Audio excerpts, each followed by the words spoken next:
Hello guys, स्वागत है आप सबका। तो आज हम बात करेंगे अदानी ग्रीन एनर्जी की। 1020 के आसपास की क्लोजिंग रही, गिरावट में भी हल्का से तेज़ी रही। अब ज़्यादा नीचे की संभावना जाने की जो है कम लग रही है। क्यों ऐसा लग रहा है, उसके ऊपर एनालिसिस करेंगे। तो पहले तो ये समझिए, एक तो जो है वो खबर आई थी कि 1 गीगावाट के आसपास की इसकी कैपेसिटी इंक्रीज़ हुई। तो अब इससे आगे इसका बिजनेस जो है वो बढ़ सकता है, रेवेन्यू बढ़ सकता है, प्रॉफिट बढ़ सकता है, इस क्वार्टर में नहीं तो आने वाले क्वार्टर के अंदर। तो इस वजह से ज़्यादा गिरावट की संभावना कम लग रही है। बाकी शेयर मार्केट है, देखिए 5 से 10% की उठापटक तो लगी रहती है। अब कोई इसमें भी कहे कि ये तो गिरावट आ गई, वो तो उतना तो लगा ही रहता है, एक दिन में भी हो सकता है। बाकी और ओवरऑल अगर बात करें तो ज़्यादा गिरावट की संभावना कम लग रही है। और यहाँ पर अगर देखें तो 25,200 का लेवल अगर टूटता है तो जो है और गिरावट ज़्यादा के आने की संभावना रह सकती है। ये लेवल जो है तो टूट सकता है, ऐसा लग रहा है, जो कि 980 के आसपास का था। अदरवाइज़ यहाँ पर अभी भी ऐसा लग रहा है कि स्ट्रेंथ बनी हुई है, क्योंकि एनालिसिस को देख सकते हैं। जो लोग समझना चाहते हैं वो तो समझ सकते हैं, बाकी जो लोग नहीं समझना चाहते हैं उसका तो भगवान मालिक है। कि मैंने कहा था कि यहाँ पर निफ्टी रजिस्टेंस ले सकता है, रजिस्टेंस पहले लिया।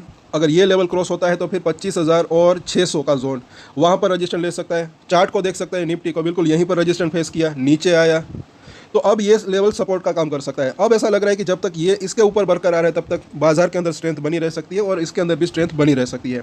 खास करके अभी ये 5 और 9 डेज़ का मूविंग एवरेज शॉर्ट टर्म का सपोर्ट हो सकता है। उसके बाद की भी हम बात करेंगे कि पहले तो F&O के अंदर हम देखें तो क्या हो रहा है। तो अभी भी जैसे कि बात करी, 1000 के ऊपर अच्छा सपोर्ट दिख रहा है। फ्रेश पुट राइटिंग भी थोड़ी बहुत हुई, अच्छा खासा ओपन इंटरेस्ट भी बिल्डअप है। उसके नीचे 960 का जोन, उस लेवल के आसपास एक जो है गैप भी बना हुआ है। और इस तरफ अगर हम देखते हैं तो फिलहाल जो है सबसे ज़्यादा ओपन इंटरेस्ट कहाँ पर है, तो वो 1100 के आसपास का जोन दिख रहा है। लेकिन उसके नीचे की अगर बात करें तो 1040 एक रजिस्टेंस बना हुआ है एरिया, और यहाँ पर 1000 का जोन जो है वो वहाँ पर भी अच्छा खासा ओपन इंटरेस्ट बिल्डअप है।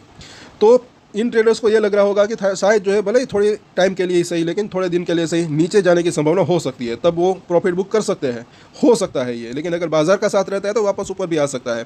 ये जो है जोन 1040 को क्रॉस करे फिर 1100 तक जाने की संभावना रह सकती है। अभी फिलहाल जो अभी भी क्या जोन दिख रहा है, नीचे में सपोर्ट पहला जो है ये एक तो 1000 का जोन, उसके बाद 960, ऊपर में जो है 1040 और 1100 का लेवल। और यहाँ पर अगर हम देखें तो ज़्यादा एक्टिविटी आज के दिन नहीं हुई, लेकिन ओपन इंटरेस्ट कहाँ पर ज़्यादा बिल्डअप है ये देख सकते हैं।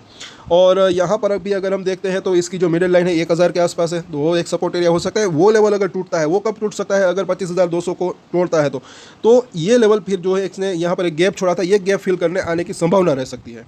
ज़्यादा गिरावट आई तो और जो है थोड़ी सी गिरावट की संभावना रह सकती है। फिर ये जो यहाँ पर इसने लो बनाया था 930 के आसपास, 930 और 900 वहाँ पर जो है एक सपोर्ट लेने की संभावना रह सकती है। वो तो अगर बाजार के अंदर ज़्यादा गिरावट आए तब की बात है। अदरवाइज़ अभी भी ऐसा लग रहा है कि स्ट्रेंथ बनी हुई है, ये भी ना भूलें। क्योंकि यहाँ पर अगर देखें MACD का अभी भी ये बुलिश क्रॉसओवर चालू है, और यहाँ पर हम देखें 5 और 9 डेज़ का मूविंग एवरेज अभी भी इसके ऊपर बना हुआ है, वहाँ पर ये सपोर्ट ले रहा है। तो जब तक इसके ऊपर है, एक ये मानकर चल सकते हैं कि 1000 के ऊपर है, तब तक ऐसा लग रहा है कि स्ट्रेंथ बनी रह सकती है। अगर ये लेवल टूटता है तो पहला सपोर्ट तो एक तो ये हो सकता है, उसके बाद 975 से 980 का जोन, और उसके नीचे जैसे कि हमने देखा एक तो 960 5 का सपोर्ट जोन।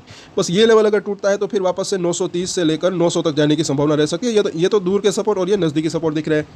अब अगर रजिस्ट्रेशन की बात करें, 1000 के ऊपर टिकता है, सब कुछ बढ़िया रहता है, तो पहला रजिस्ट्रेशन एरिया अभी भी 1040, और अगर ये लेवल पार कर दे तो फिर 1100 तक जाने की संभावना रह सकती है। 1100 पार कर दे फिर और तेज़ी की संभावना रह सकती है। तो कल चर्चा करेंगे, क्योंकि कल का दिन थोड़ा सा इंपॉर्टेंट रह सकता है। क्या ये 1000 को होल्ड कर पाता है, नहीं वो देखना बनता है। बाजार कहाँ पर जाता है वो देखना बनता है। सो आज के वीडियो में इतना ही। और एक स्टैंडर्ड डिस्क्लेमर जो कि मैं हमेशा देता हूँ, आप कोई भी ट्रेड ले उससे पहले अपनी रिसर्च करें, अपने फाइनेंशियल एडवाइजर की सलाह ले, उसके बाद ही कोई डिसीजन ले। और डिसीजन ले तो उसकी जिम्मेदारी मेच्योरिटी के साथ खुद ही ले। ये वीडियो मैंने एजुकेशन पर्पस के लिए बनाई, मेरी तरफ से कोई भी बाय या सेल की रिकमेंडेशन नहीं है। Thank you.